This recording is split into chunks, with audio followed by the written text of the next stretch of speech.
Assalamualaikum warahmatullahi wabarakatuh. Selamat pagi, selamat siang, selamat sore, selamat malam. Pada kesempatan kali ini, saya akan mencoba untuk memaparkan poin-poin terkait isu-isu internasional terkini dalam akuntansi manajemen. Sebelumnya, perkenalkan saya dengan Regita Ayudya Virginia dari kelas AK 401 Universitas Siber Asia. Untuk mata kuliah akuntansi manajemen dengan dosen pengampu Ibu Bunga Anissa Hararet, SE MAK. Saya membuat pemaparan PowerPoint presentasi ini berdasarkan dari makalah yang telah saya buat sebelumnya dan kebetulan juga sudah saya submit. Oleh karena itu, pada kesempatan kali ini saya akan menjelaskan beberapa poin-poin penting dari makalah tersebut. Akuntansi manajemen memainkan peran penting dalam menyediakan informasi yang dibutuhkan oleh manajemen untuk pengambilan keputusan yang tepat. Dalam konteks globalisasi, bisnis menghadapi dinamika yang semakin kompleks termasuk standar pelaporan keuangan internasional atau yang biasa disebut dengan IFRS, keberlanjutan atau sustainability, dan pengelolaan risiko. Perusahaan harus terus beradaptasi untuk tetap kompetitif dan memenuhi kebutuhan pemangku kepentingan yang semakin beragam. Globalisasi telah mengubah lanskap bisnis dengan cepat, membawa tantangan dan peluang baru. Perusahaan kini beroperasi di berbagai negara dengan regulasi yang berbeda, menghadapi persaingan global dan perlu mempertimbangkan dampak operasi mereka terhadap lingkungan masyarakat. Akuntansi manajemen harus mampu menyediakan informasi yang relevan dan tepat waktu untuk membantu manajemen mengatasi rintangan ini. Oleh karena itu, memahami isu-isu internasional terkini dalam akuntansi manajemen sangatlah penting untuk menjaga daya saing dan keberlanjutan perusahaan. Eh, Next adalah rumusan masalah. Ada 3 poin pokok yang menjadi rumusan masalah. Yang pertama adalah apa sih isu-isu internasional terkini yang mempengaruhi akuntansi manajemen? Yang kedua adalah bagaimana perubahan regulasi dan standar pelaporan keuangan internasional mempengaruhi praktik akuntansi manajemen? Dan yang terakhir adalah bagaimana sih perusahaan dapat mengadaptasi praktik akuntansi manajemen mereka dalam menghadapi tantangan-tantangan global? Tentunya untuk menjawab pertanyaan-pertanyaan di atas, penelitian ini mengidentifikasi dan menganalisis isu-isu kunci yang mempengaruhi akuntansi manajemen saat ini. Dengan memahami dampak perubahan regulasi dan standar pelaporan internasional, kita dapat memberikan rekomendasi praktis bagi perusahaan untuk mengembangkan strategi adaptasi yang efektif. Ini tentunya akan sangat membantu perusahaan dalam menjaga keunggulan kompetitif mereka di pasar global. Next, untuk tujuan dari penelitian ini sendiri, yang pertama adalah mengidentifikasi isu-isu internasional terkini yang berpengaruh terhadap akuntansi manajemen. Yang kedua adalah menganalisis dampak perubahan regulasi dan standar pelaporan keuangan internasional terhadap praktik akuntansi manajemen. Dan yang terakhir adalah memberikan rekomendasi bagi perusahaan untuk mengadaptasi praktik akuntansi manajemen mereka dalam menghadapi tantangan global. Next adalah isu-isu internasional terkini dalam akuntansi manajemen. Yang pertama adalah teknologi blockchain. Teknologi ini telah merevolusi cara perusahaan mencatat transaksi keuangan. Blockchain menawarkan transparansi dan keamanan yang lebih tinggi, sehingga mengurangi risiko kecurangan dan kesalahan dalam pencatatan. Blockchain adalah teknologi yang memungkinkan pencatatan transaksi dalam blok-blok yang saling terkait dan tidak dapat diubah. Ini memberikan transparansi yang tinggi karena setiap transaksi dapat dilacak dan diverifikasi oleh semua pihak yang terlibat. Menurut sebuah studi oleh Deloitte, blockchain dapat meningkatkan efisiensi dan mengurangi biaya operasional dalam akuntansi manajemen. Blockchain juga dapat mempercepat proses audit dengan menyediakan bukti transfer yang tidak dapat diubah dan juga tentunya mudah diakses. Yang kedua adalah keberlanjutan atau yang biasa disebut dengan sustainability. Laporan keberlanjutan mencakup aspek lingkungan, sosial, dan tata kelola, yang bisa disebut dengan ESG.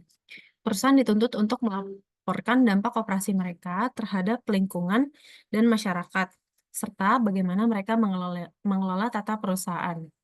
Keberlanjutan menjadi semakin penting bagi perusahaan karena adanya tekanan dari pemangku kepentingan untuk beroperasi secara tanggung jawab. Standar pelaporan seperti Global Reporting Initiative atau biasa disebut dengan GRI dan Sustainability Accounting Standard Board atau biasa disebut dengan SASB membantu perusahaan dalam menyusun laporan keberlanjutan yang transparan dan juga akuntabel. Studi menunjukkan bahwa perusahaan yang mengintegrasikan ESG dalam strategi bisnis mereka cenderung memiliki kriteria finansial yang lebih baik dalam jangka panjang. Misalnya, penelitian oleh Morgan Stanley menunjukkan bahwa portofolio yang berfokus pada keberlanjutan seringkali menghasilkan kinerja yang lebih baik dibandingkan dengan portofolio konvensional dalam jangka panjang. Dan yang ketiga adalah regulasi internasional. Standar pelaporan keuangan internasional atau yang biasa disebut dengan IFRS adalah bertujuan untuk menyatukan standar akuntansi di berbagai negara, sehingga laporan keuangan perusahaan dapat dibandingkan secara internasional. IFRS membantu meningkatkan transparansi dan akurasi laporan keuangan dengan menyediakan kerangka kerja yang konsisten untuk pengakuan, pengukuran, penyajian, dan juga pengungkapan informasi keuangan. Hal ini memudahkan pemangku kepentingan untuk memahami dan membandingkan laporan keuangan perusahaan dari berbagai negara. Penelitian oleh PwC menunjukkan bahwa adopsi IFRS dapat meningkatkan kredibilitas laporan keuangan di mata investor internasional. Misalnya, adopsi IFRS di Uni Eropa telah meningkatkan keterbandingan laporan keuangan perusahaan di seluruh negara anggota. Next adalah dampak dari perubahan regulasi. Yang pertama yaitu pengakuan dan pengukuran aset kewajiban. Regulasi seperti IFRS mengharuskan perusahaan untuk mengukur aset dan kewajiban mereka berdasarkan nilai wajar atau fair value. Ini memberikan gambaran yang lebih realistis mengenai kondisi keuangan perusahaan. Pengukuran nilai wajar dapat menjadi tantangan terutama untuk aset yang tidak memiliki pasar aktif. Namun ini juga memberikan informasi yang lebih relevan bagi pemangku kepentingan karena mencerminkan nilai pasar saat ini. Menurut International Accounting Standard Board, penggunaan nilai wajar meningkatkan transparansi dan relevansi laporan keuangan. Sebuah studi oleh Financial Accounting Standard Board menunjukkan bahwa penggunaan nilai wajar dapat membantu mengurangi asimetri informasi antara manajemen dan juga pemangku kepentingan. Yang kedua adalah integrasi aspek keberlanjutan.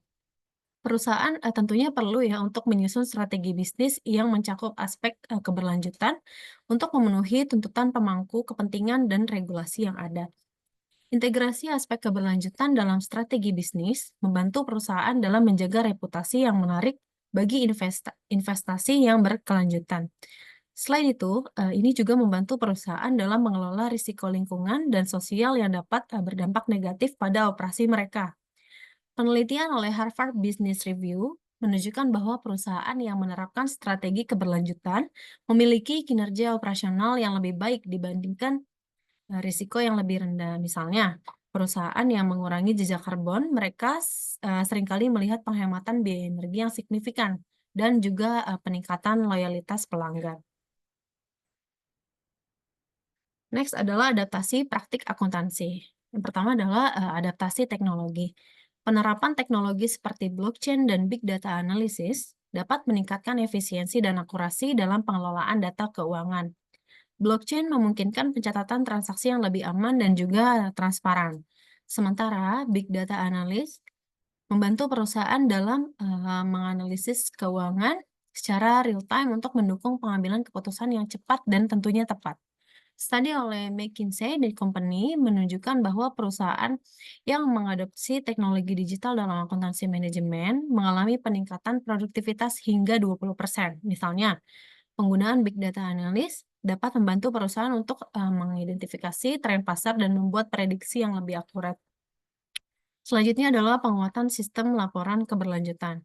Perusahaan perlu menyusun indikator kinerja utama atau KPI yang mencakup aspek lingkungan sosial dan tata kelola.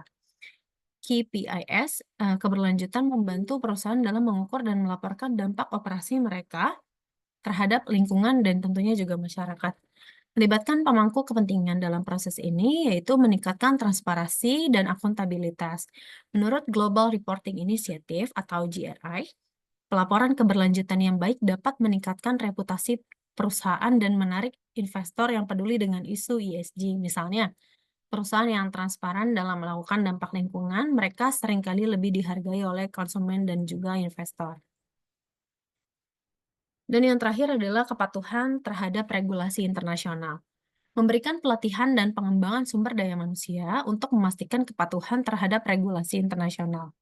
Kepatuhan terhadap regulasi seperti IFRS memerlukan pemahaman yang mendalam tentang standar-standar tersebut. Pelatihan yang berkelanjutan membantu karyawan dalam mengimplementasikan praktik-praktik yang sesuai dengan regulasi internasional. Berdasarkan penelitian oleh KPMG, perusahaan yang berinvestasi dalam pelatihan kepatuhan cenderung memiliki tingkat kepatuhan yang lebih tinggi dan risiko pelanggaran yang lebih rendah. Misalnya, pelatihan rutin tentang IFRS dapat membantu akuntan memahami perubahan standar dan menerapkannya dengan benar dalam laporan keuangan perusahaan. Mungkin sekian yang dapat saya sampaikan dalam kesempatan kali ini. Kurang lebihnya mohon maaf. Assalamualaikum warahmatullahi wabarakatuh.